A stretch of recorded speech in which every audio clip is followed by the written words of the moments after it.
Fala, meus amigos, hoje nós vamos começar direito eleitoral e inelegibilidade para o concurso do TRE unificado, TSE, TRE unificado, seja lá como é que vai sair esse edital. Estou fazendo esse vídeo aqui 23 de outubro de 2023, então ainda hoje nós não temos o edital, tá? A gente tem apenas a autorização para que o concurso aconteça, temos apenas as indicações de que o concurso de fato vai acontecer. Pontos importantes aqui, esclarecimentos, né? A gente vai ver, enquanto o edital não estiver aberto, a abordagem vai ser de um jeito. Quando o edital estiver aberto, a abordagem vai ser de outro jeito. Isso é um ponto importante, tá? Por quê? Você estuda de modo diferente quando o edital está aberto e quando o edital não está. Esse é um negócio que você tem que aprender, tá bom? A gente vai começar aqui falando de direito eleitoral, coisas importantes, né? O que envolve o direito eleitoral? O direito eleitoral envolve o estudo de você perceber se uma pessoa pode ou não ser eleita e quem pode votar e quem pode de fato votar, exercer o seu direito de voto. Então quem pode votar e quem pode ser votado. Como que isso acontece? Então quais são as condições para que a pessoa possa votar, quais são as condições para que a pessoa possa ser votada. Quando a gente tem um processo, a gente chama de processo eleitoral, a gente tem a justiça eleitoral responsável por cuidar de tudo isso. Acho que para agora isso é o mais relevante. A gente, durante todos os nossos estudos, nós vamos fazer o estudo da composição do TRE, a composição do TSE e tal, mas aqui para agora a gente vai estudar uma parte que é um conceito muito importante, que é a elegibilidade. Então, quando que a pessoa pode ser eleita para um cargo público e quando que ela não pode ser eleita, o que a gente chama de inelegibilidade. Tá? Então, isso é uma coisa importante. Em primeiro lugar, a gente vai olhar todas essas coisas lá na Constituição. Lá no artigo 14, a gente começa a olhar quais são as condições para que a pessoa possa ser eleita. Veja, por que a gente está falando de uma pessoa eleita? A gente está num país democrático, certo? E o país autoriza, por ser um país democrático, que o povo, que as pessoas possam escolher os seus representantes. Então, até lá na Constituição diz assim, no artigo 1º, que todo o poder emana, sai do povo, então pertence ao povo e que será exercido esse poder na forma prevista nessa Constituição. Então não é que o poder emana do povo e o povo pode chegar lá e fazer cocô na cadeira do ministro do Supremo. Não é isso não, porque eu sou o povo, o poder é meu. Não, não é isso não. O poder é exercido nos termos da Constituição, tá bom? Tô deixando isso muito claro para que você tenha essa clara visão sobre o que a gente está falando aqui. Então o poder emana do povo e o povo exerce esse poder diretamente, só que vírgula, nos termos desta Constituição. Então tudo que precisa ser feito conforme está dito na Constituição. E aí, para que você queira se candidatar, para que você seja uma pessoa que vai fazer parte daqueles que são eleitos, você precisa ter certas condições, porque não é qualquer pessoa que pode ser candidato. Não é qualquer pessoa que pode ser eleita. Por quê? Porque eu presumo que uma pessoa que vai ser eleita seja uma pessoa com condições, primeiro, de moral muito superiores a qualquer outra pessoa. Então, olha só, o artigo 14, o parágrafo 3º, fala dessas condições, artigo 14, parágrafo 3º da Constituição, tá? Condições para que a pessoa seja eleita. Primeiro, nacionalidade brasileira. Então, a gente já viu, inclusive, quando fizemos um vídeo de direito constitucional sobre nacionalidade, as atualizações todas de brasileiro nato, brasileiro naturalizado, e vimos que existe apenas uma distinção para alguns cargos que apenas brasileiros natos podem ocupar. Mas, em geral, para você ser eleito, você precisa ser brasileiro. Então, nacionalidade brasileira, lembrando que a própria Constituição diz que não basta a nacionalidade brasileira naturalizada, né? Então, a pessoa naturalizada brasileira, para exercer alguns cargos, existem algumas situações em que você precisa ser realmente brasileiro nato, tá? Então, nacionalidade brasileira, pleno exercício dos direitos políticos, então você precisa estar exercendo os seus direitos políticos. Pensa, né? Quando a gente fala lá dos atos de improbidade administrativa, você lembra que uma das consequências da pessoa que pratica o ato de improbidade é a suspensão dos direitos políticos? É exatamente por isso, porque essa pessoa que tem suspensos os direitos políticos, por exemplo, não pode aqui participar da eleição para ser eleita, não pode ser votada. Essa é a ideia, tá? Então, a pessoa para ser eleita, nacionalidade brasileira, pleno exercício de direitos políticos, alistamento eleitoral, então ela precisa estar numa lista de eleitores, está com a situação eleitoral toda regularizada, domicílio eleitoral na circunscrição, então isso é importante também, filiação partidária e uma idade mínima. E aí a idade mínima, a gente já estudou isso por algumas vezes para concurso, né? A idade mínima é de 35 anos para presidente, vice-presidente e senador, 30 anos para governador e vice-governador, 21 anos para deputado federal, deputado estadual, prefeito, vice-prefeito e juiz de paz, e 18 anos para vereador, tá? Então são essas as idades. Então pensa, né? Presidente, a pessoa precisa realmente ter ali uma idade maior, porque você vai ser o chefe do poder executivo. O senador, lembre-se que sênior é uma pessoa antiga, senhor, sênior, senador é o lugar das pessoas mais antigas, mais experientes, por isso que a idade é a maior também. Então 35 anos para presidente, vice-presidente e senador. 30 anos para governador, vice-governador de estado e Distrito Federal, ok. 21 anos seria para todos os outros que não seja depois o vereador, que é 18, né? Então acho que o mais fácil é guardar quais são 35. 35 é presidente, vice e senador. 30 anos governador. 18 anos vereador e o resto 21 anos, tá? Esse é um ponto importante. Então deputado federal, deputado estadual, prefeito, vice-prefeito e juiz de paz, tá? 21 anos, tá?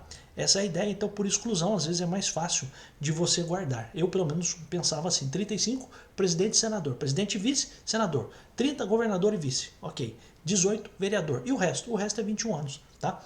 Aí, coisas importantes também já vimos em algumas oportunidades, quem são os inelegíveis. Então a gente falou quem pode ser eleito. Então a condição para que a pessoa seja eleita é nacionalidade brasileira e tudo isso aqui. Ok. Agora a Constituição traz quem são as pessoas que não podem ser eleitas, ou seja, são pessoas que não podem figurar numa votação, por exemplo, numa eleição. Então são inelegíveis quem? Os inalistáveis e os analfabetos. Lembrando que o voto é facultativo para o analfabeto, né? Mas ele não pode ser eleito, né? Lembre-se disso. Qual é uma coisa importante aqui, né? Parágrafo 5º diz que o presidente da República, os governadores de estado e do Distrito Federal, os prefeitos, ou seja, todas as pessoas aqui que pertencem ao quê? Ao poder executivo. Acho que fica mais fácil, pessoas que pertencem ao poder executivo. Então, o presidente, o governador de estado, do Distrito Federal, prefeitos e quem os houver sucedido ou substituído no curso dos mandatos poderão ser reeleitos para um único período subsequente. Tá? Então, a reeleição é para um único período subsequente. Na história recente do país, todos os presidentes que foram reeleitos à exceção do último, né? Que acabou não sendo reeleito, enfim, quase conseguiu ser reeleito, mas não foi reeleito, talvez por outras circunstâncias, nem vem aqui ao caso, mas acabou não sendo reeleito, né? Por pandemia, esse tipo de coisa, né? Esse tipo de coisa que me parece que, acho que pesou muito, né? A falta de respeito com as pessoas, com as vítimas e tal, acho que isso acabou pesando um pouquinho, porque a diferença foi muito pequena, mas toda a diferença faz parte, né? Então, se ferrou, não foi eleito, né?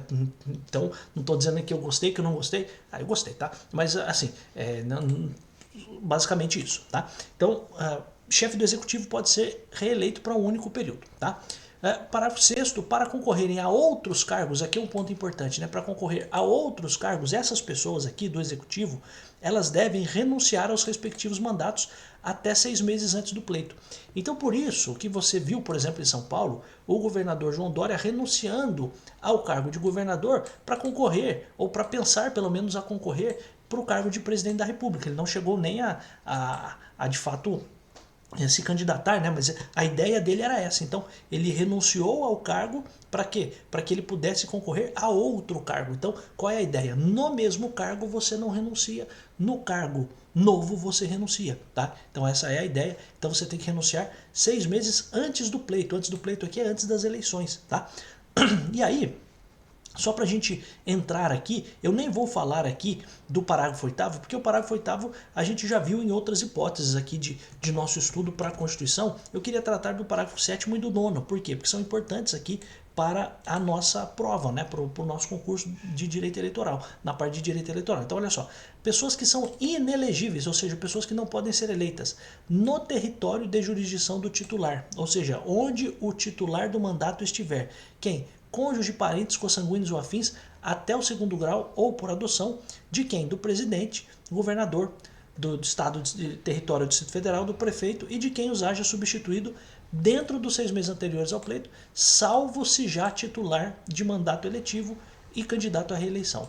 Então, a primeira coisa que eu queria que você se lembrasse é a seguinte. Então, veja só. A pessoa que é parente dessas pessoas aqui, e veja aqui, ó, cônjuge, né? Cônjuge, então esposa, esposo, ou parentes consanguíneos ou afins até segundo grau, ou por adoção, de pessoas que são chefes aqui do Poder Executivo. Veja que esta ideia, né, de renúncia, essa ideia de reeleição, tudo isso é tratado aqui com base no Poder Executivo. Por quê? Porque no Legislativo é possível sempre a reeleição. Então, a indicação principal aqui de tudo que a gente está falando é de inelegibilidade ou de necessidade de renúncia, etc., para pessoas do Poder Executivo. Então, olha só, uma pessoa que é parente de alguém que ocupa o cargo dentro do Poder Executivo, como chefe do Poder Executivo, essa pessoa é inelegível, a não ser que essa pessoa já tenha um mandato. É isso que eu quero que você entenda. Então, a pessoa que é parente, aqui entenda parente como tudo isso, cônjuge, parente consanguíneo, enfim, parente só para você entender, tá? A pessoa que é parente do chefe do Executivo é inelegível no território em que esse chefe do Executivo mandar. Porém,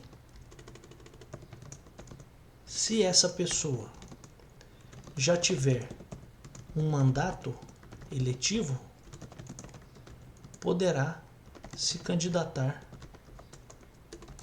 à reeleição. Tá? Então por que, por exemplo, lá os filhos do presidente Bolsonaro, por que eles podiam se candidatar? Né? Por quê? Porque quando o pai foi eleito, eles já eram deputados. Então eles poderiam sim, não havia nenhum problema com relação a isso. Então os filhos do Bolsonaro poderiam se candidatar, por quê? Porque eles já tinham mandatos eletivos e estavam se candidatando à reeleição. Tá? Então por isso que eles podiam. Então qual é o ponto aqui? A gente chama isso aqui de inelegibilidade reflexa. Tá? Então o nome disso é inelegibilidade reflexa. Também já falamos isso de certo modo em aula, mas apenas para reforçar. Que aula, professor? Você sabe que a gente tem uma playlist aqui no canal de Direito Constitucional, de outras matérias. Então olhe lá a playlist também, vou deixar até a playlist de Constitucional aqui na descrição do vídeo, tá? Então qual é o ponto? A gente tem aqui a impossibilidade de um parente de uma pessoa que é chefe do Poder Executivo se candidatar, a não ser que esse parente já tenha um cargo e esteja se candidatando à reeleição. Ou seja, é como se eu dissesse o seguinte: a pessoa, esse parente, nunca precisou do chefe do executivo para se eleger, porque ele já tinha sido eleito e está se candidatando apenas à reeleição agora. Então essa é a ideia, tá? E o parágrafo 9º, aqui do artigo 14, traz para a gente uma coisa importante. Lei complementar, olha que coisa importante, né? Lei complementar estabelecerá outros casos de inelegibilidade e os prazos de sua cessação do término da inelegibilidade, a fim de proteger o quê? A probidade administrativa, a moralidade para o exercício do mandato considerada vida pregressa do candidato e a normalidade e a legitimidade das eleições contra a influência do poder econômico ou abuso do exercício de função, cargo ou emprego na administração direta ou indireta. Então, qual é o grande ponto aqui? A própria Constituição traz para nós a possibilidade de você, além desses casos aqui de inelegibilidade, quais são esses casos? Por exemplo, aqui, é inelegível o inalistável, é inelegível o analfabeto, ok. É inelegível o presidente da República para uma segunda reeleição, porque ele só pode uma reeleição, então ele não pode ser eleito para uma segunda reeleição. Ah, mas e o caso agora do Lula? Não foi seguida, né? Teve um intervalo, então por isso que pode, né? Outra coisa, necessidade de você entender da inelegibilidade reflexa, ou seja, a necessidade de que você não possa reeleger pessoas que são parentes de chefes do executivo, a não ser que essas pessoas já tenham um mandato e aí sim possam efetivamente, de fato, candidatar-se à reeleição. Tudo bem, não tem nenhum problema. E o ponto importante é, o parágrafo 9º diz: a lei complementar vai estabelecer outros casos de inelegibilidade. Com qual objetivo? Fazer o quê? Fazer a proteção do erário público, da probidade administrativa, proteger a moralidade. Ok, né? Vamos considerar a vida pregressa, o passado do candidato, a normalidade, a legitimidade das eleições, para que essas eleições não sejam influenciadas pelo poder econômico, pelo abuso do exercício de função, cargo ou emprego na administração pública, direta ou indireta. Então essa é a ideia. E aí, qual é a pergunta importante para a gente agora? Qual é essa lei complementar? Pois bem, a lei complementar que a Constituição está citando aqui, vou passar por isso aqui, depois vou abordar essas súmulas aqui, mas a lei que a gente está abordando aqui, a lei complementar mencionada pela Constituição foi criada, que é a Lei Complementar 64 de 90. E essa Lei Complementar 64 de 90 é que sofreu uma alteração, e essa alteração a gente chama de Lei da Ficha Limpa. Então, a Lei Complementar 135 de 2010 é o que a gente chama de Lei da Ficha Limpa. E sem a gente olhar qualquer coisa aqui, só com aquilo que a gente viu pela Constituição, olha só, a Constituição diz que uma lei complementar vai olhar o quê? A vida pregressa do candidato, ou seja, vai olhar o passado do candidato, vai olhar a ficha limpa do candidato. Então, o parágrafo 9º, no artigo 14 da Constituição, faz menção à necessidade de criação de uma lei complementar. Qual é, portanto, essa lei complementar? É a Lei Complementar 64 de 90, que sofreu algumas alterações, uma delas foi em 2010, por aquilo que a gente ficou aí chamou de Lei da Ficha Limpa. Então, lá na Lei da Ficha Limpa, eu vou sempre me referir aqui à Lei Complementar 64 de 90, eu vou chamar tudo de Lei da Ficha Limpa para ficar mais fácil, ou por vezes vou chamar de Lei das Inelegibilidades. Qual é o ponto? A lei trouxe outras hipóteses, porque veja, a gente acabou de ver aqui, a lei complementar estabelecerá outros casos, ou seja, outro significa que além dos casos que estão previstos na Constituição, eu vou estabelecer outros casos, e por isso que se chama lei complementar. Eu vou complementar aquilo que está na Constituição com determinação da própria Constituição, né, com um quórum qualificado, com uma votação mais qualificada, com uma quantidade de votos maior para que essa lei seja uma lei muito mais robusta, né, do ponto de vista jurídico. Né, e veja, eu faço aqui uma lei complementar para quê? Para inserir outras hipóteses de inelegibilidade. Então, a lei da ficha limpa, ela é também conhecida como a lei das inelegibilidades. Tá? Então você pode encontrar, quando estiver fazendo um concurso, a referência às duas hipóteses, lei da ficha limpa ou lei das inelegibilidades. As duas formas estariam certas, tecnicamente até melhor chamar lei das inelegibilidades, mas a gente costuma falar no dia a dia, né? Ó, a lei da ficha limpa proíbe tal coisa. Né? Então essa é a ideia. Só uma coisa salva aqui, que é a minha coquinha, né? Não, tô brincando, né? Eu gosto muito de fazer isso aqui, gente, de verdade, tá? Não reclamo, não. Tô aqui no meu horário de almoço. Pra quem não sabe, atualmente eu trabalho como analista jurídico do Ministério Público, já fui procurador concursado de um município por 8 anos, tô aqui agora como analista, num novo momento da minha vida pessoal, profissional, fase de aprendizado também para outras coisas, e a gente está sempre aprendendo, né? E sempre continuando dando as aulas. Eu adoro dar as aulas aqui, dar as aulas no meu grupo fechado, né, no Base Jurídica. Então, faço isso aqui com muito carinho, tá? Com muito amor mesmo, com muito amor mesmo. Às vezes a gente não consegue ser perfeito, não consegue, às vezes, atender a todo mundo, não consegue dar a melhor aula do mundo, mas eu me esforço bastante, tá? Me esforço bastante. Aí, olhando a lei das inelegibilidades, a gente, antes de ler qualquer coisa, eu queria que, para este vídeo, a gente só terminasse com essa ideia aqui, porque já temos 18 minutos de vídeo. Eu só queria que a gente terminasse com essa ideia principal aqui, que é a seguinte: na lei da ficha limpa, lei das inelegibilidades, a gente vai ter a indicação de hipóteses em que a pessoa vai ser inelegível. Então, veja só, o artigo 1º diz assim: são inelegíveis para qualquer cargo público, tais e tais pessoas que fizeram tais e tais coisas. Então esse é o primeiro caixote. Inelegíveis para qualquer cargo. Aí você vai ter um segundo caixote, uma segunda gavetinha, que você vai colocar o quê? São inelegíveis para o cargo de presidente e vice-presidente da República as pessoas que fizeram tais e tais e tais e tais coisas.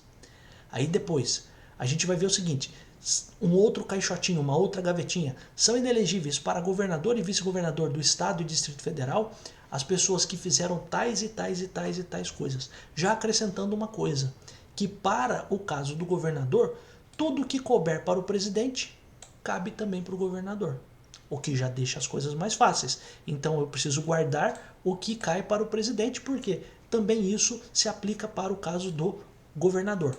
Ok. Um outro caixotinho é o de prefeito e vice-prefeito. Qual é o grande ponto? vai se aplicar o quê? No que lhes for aplicável por identidade de situações, os inelegíveis para os cargos de presidente, vice-presidente e governador do estado. Então veja só, observado aqui um prazo de 4 meses para a desincompatibilização. A gente ainda vai ver o que é isso, né? Mas a desincompatibilização é você deixar o seu cargo para poder concorrer, né? Então esse é um ponto importante. Então qual é a grande questão aqui para a gente, né? E claro, vai ter que deixar o cargo para concorrer, e é lógico, né? Existem outros prazos aqui de desincompatibilização, mas veja, você começa a olhar as coisas dentro de caixotinhos. Então eu tenho hipóteses de inelegibilidade para qualquer cargo, outro para presidente e vice, outro para governador e vice, outro para prefeito e vice-prefeito. Aí vem os casos para inelegibilidade do Senado, que se aplicam o quê? Os que se aplicam para presidente e vice. A gente vai ver com as exceções. Depois para a Câmara, Assembleia Legislativa, Câmara Legislativa, no que for aplicável, o que couber para o Senado. Então uma coisa vai puxando a outra. E para a Câmara Municipal, o que for aplicável para o Senado e para a Câmara dos Deputados. Observado aqui um prazo de 6 meses de desincompatibilização. Então, antes de qualquer coisa, antes de qualquer hipótese, antes de você tentar decorar qualquer coisa, porque veja, eu vou tratar da lei da ficha limpa, da lei das inelegibilidades, com muito cuidado. Por quê? Porque eu tenho certeza de que essa lei vai estar na sua prova, qualquer que seja o concurso que você for fazer, seja de técnico, seja de analista do TRE. Por quê? Porque essa é uma lei muito importante, chama muito atenção e é uma coisa que você vai trabalhar com isso em todos os dias, porque uma das causas mais constantes de alegação durante uma eleição é de que tal pessoa é inelegível ou de que ela não é inelegível, tá? Ou então ela pode ser eleita, não pode ser eleita, então é um negócio que permeia a maior parte dos processos. Claro, existe também a questão de fraude nas eleições, a questão de fraude assim, né? Não é essas conspirações, fraude na urna, meu Deus, né? Não é isso. Tô falando fraude de comprar voto, tô falando fraude sei lá, de mandar a polícia prender os eleitores do seu oponente, sabe? Esse tipo de coisa. Então, esse tipo de coisa também tem. Mas o que mais tem aqui nos processos da Justiça Eleitoral são hipóteses que se vinculam ao quê? A inelegibilidade. Por exemplo, lá o Deltan, que era deputado, né, que era lá da Lava Jato, foi enquadrado aqui na lei da ficha limpa. Veja, e aparentemente uma pessoa que foi um agente público, que as pessoas confiavam nele, as pessoas, enfim, tinham toda a ideia de credibilidade, mas ele foi enquadrado na lei da ficha limpa. Veja que louco, né? Professor, e o Lula não foi? Pô, o Lula é ficha suja, ficou preso e tal. Então, para a lei da ficha limpa, as hipóteses da lei de ficha limpa não alcançam o Lula. Olha que coisa. Então, por isso, e tá certo, tá errado, não vou nem entrar nesse mérito. O meu ponto aqui importante é a gente entender quais são as hipóteses de aplicação da lei da ficha limpa, da lei das inelegibilidades, tá bom? Então, neste vídeo aqui, eu vou parar aqui, para no próximo vídeo a gente começar a ver as hipóteses de inelegibilidade, só para você ter uma noção, né? Então, o artigo 1º lá da Lei Complementar 64 diz assim: são inelegíveis para qualquer cargo quem? Os inalistáveis e os analfabetos. É uma repetição, é um reforço do que está na Constituição. Beleza. Além disso, os membros do Congresso Nacional, Assembleia Legislativa, Câmara Legislativa e câmaras municipais, ou seja, os membros do Poder Legislativo que hajam perdido os mandatos por infringência do disposto nos incisos 1 e 2 do artigo 55 da Constituição, dos dispositivos equivalentes sobre perda de mandato nas constituições estaduais e lei orgânicas e do Distrito Federal para eleições que se realizarem durante o período remanescente do mandato para o qual foram eleitos e nos 8 anos subsequentes ao término da legislatura. Então, esse é um ponto importante. Então, aqui, uma hipótese de inelegibilidade. Então, a pessoa é membro do Poder Legislativo, seja no Congresso Nacional, então deputado federal ou senador, ou deputado estadual, ou deputado distrital, ou vereador, perderam o mandato porque infringiram o artigo 55 da Constituição, essas pessoas estarão inelegíveis. Ponto.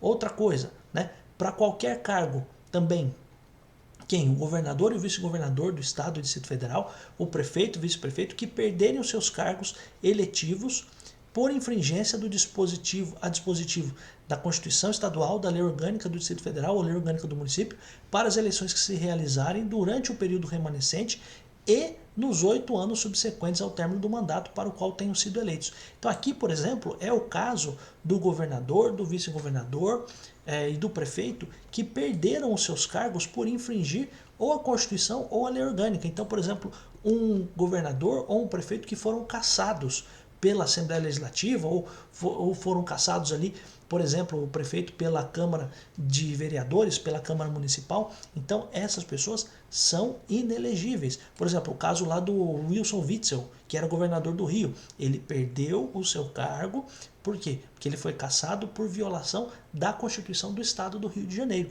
Então ele é inelegível. Ele é inelegível pelos próximos 8 anos. Então ele fica inelegível pelos 8, no período que falta para ele terminar o mandato. Então imagine que faltam 2 anos, então por esses 2 anos ele fica inelegível e depois por mais 8 anos após o término do mandato para o qual ele foi eleito, tá? Então esse é um ponto importante. Outra coisa, os que tenham contra sua pessoa representação julgada procedente pela Justiça Eleitoral em decisão transitada em julgada ou proferido por órgão colegiado em processo de apuração de abuso do poder econômico ou político para a eleição na qual concorrem ou tenham sido diplomados, bem como para as que se realizarem nos 8 anos seguintes.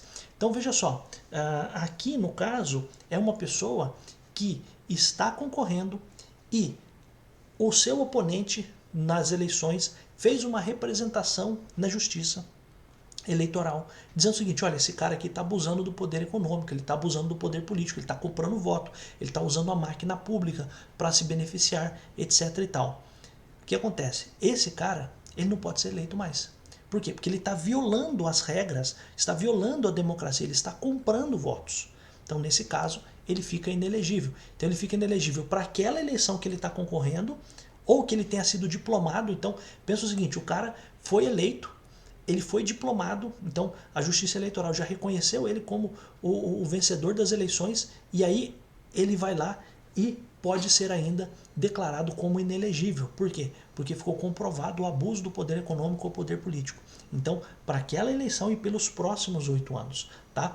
Então a gente vai parar aqui, meus amigos, porque a partir daqui a gente vai ver outras hipóteses também de pessoas que foram condenadas. Preste atenção, porque aqui a hipótese de ser inelegível para qualquer cargo, preste atenção que para o caso da Justiça Eleitoral, né, a gente tem uma ideia muito interessante que é a seguinte: a pessoa foi condenada por uma decisão transitada em julgado ou por uma decisão proferida por órgão colegiado. Então aqui é daqui que sai aquela ideia de que em determinados casos a pessoa que foi condenada só pela segunda instância já poderia ser punida. Esse é o ponto. Então a pessoa só condenada pela segunda instância sem transitar em julgado já poderia, por exemplo, ficar inelegível. Essa é a ideia, né? Então aqui tem um ponto importante. Então a pessoa foi condenada por abuso do poder econômico, por abuso do poder político e esta condenação ou transitou em julgado, então é um processo que acabou, ou é uma decisão que foi dada por um órgão colegiado. Então aqui por um tribunal, tá? Então esse é um ponto importante.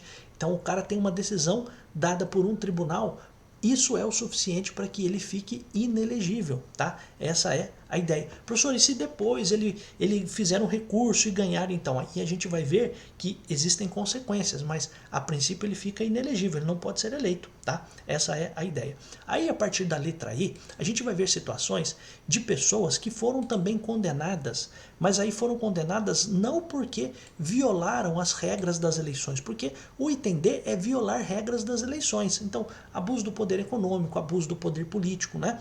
Já na letra E, são condenações criminais de fato. Então aqui, ó, só para que você entenda, são hipóteses de violação das regras das eleições, tá? Então, na letra D, a gente tem o cara que é sujo na eleição, né? Então, o cara compra voto, o cara usa a máquina pública para se promover. Então, esse é o caso da letra D. Só que na letra E, a gente tem casos de pessoas com condenação, e condenação criminal. Você vai perceber, ó, pelos crimes. Ó. Então, aqui a gente tem hipóteses de condenações criminais. Professor, mas são todos os crimes que fazem com que essa pessoa fique inelegível? Você vai ver que não. São apenas alguns crimes que fazem com que a pessoa fique inelegível. E é a partir daqui que eu quero começar no próximo vídeo. Então quero que você tenha em mente que esta lei é muito importante para o seu concurso e por isso que eu vou tratar dessa forma. Estou tratando em primeiro lugar dessa lei porque este é o ponto mais sensível da parte de direito eleitoral para o seu concurso do TRE. Estou fazendo a abordagem aqui, você está estudando, se você estiver estudando para o concurso de analista do TRE, é claro, isso aqui vai te ajudar, mas o objetivo é muito mais voltado aqui para as pessoas que estão estudando para o concurso de técnico do TRE. A minha abordagem principal é essa, tá bom? Agradeço muito. Se você pudesse comentar alguma coisa nesse vídeo, me ajudaria bastante como professor aqui no YouTube. Isso aqui é uma profissão, faço isso aqui com muito gosto, faço com muito amor, mas isso aqui também é uma profissão. O YouTube é um instrumento que também me remunera como professor. Se o tempo que eu passei aqui dando essa aula for valioso para você, eu pediria duas coisas, por gentileza, que você pudesse se inscrever no canal, caso você não fosse inscrita ou inscrito, e que também você pudesse comentar alguma coisa, seja gostando, seja não gostando do que foi apresentado aqui, tá bom? Por fim, as anotações que eu fiz aqui nesta aula, eu vou disponibilizar para os alunos lá no grupo do Telegram, tá bom? Então, se você quiser entrar no grupo do Telegram, eu vou deixar também o link logo aqui embaixo. Professor, você vai falar de tudo sobre o concurso do TSE, TRE? Vou falar de tudo, ainda quando o concurso não estiver aberto, eu vou fazer com mais calma, depois a gente vai fazer num ritmo mais forte, tá bom? É assim que eu acho que a gente tem que fazer. Fizemos isso com tantos outros concursos e graças a Deus tem dado certo, muitas pessoas aprovadas e sem serpentina, sem confete nenhum, sem ficar aqui enfeitando nada. As coisas aqui são feitas de modo muito simples. É a minha cara aqui no lugar completamente inapropriado, por vezes, que é aqui o lugar em que eu gravo, ou lá na minha casa, no meu escritório. Mas qual é o ponto importante?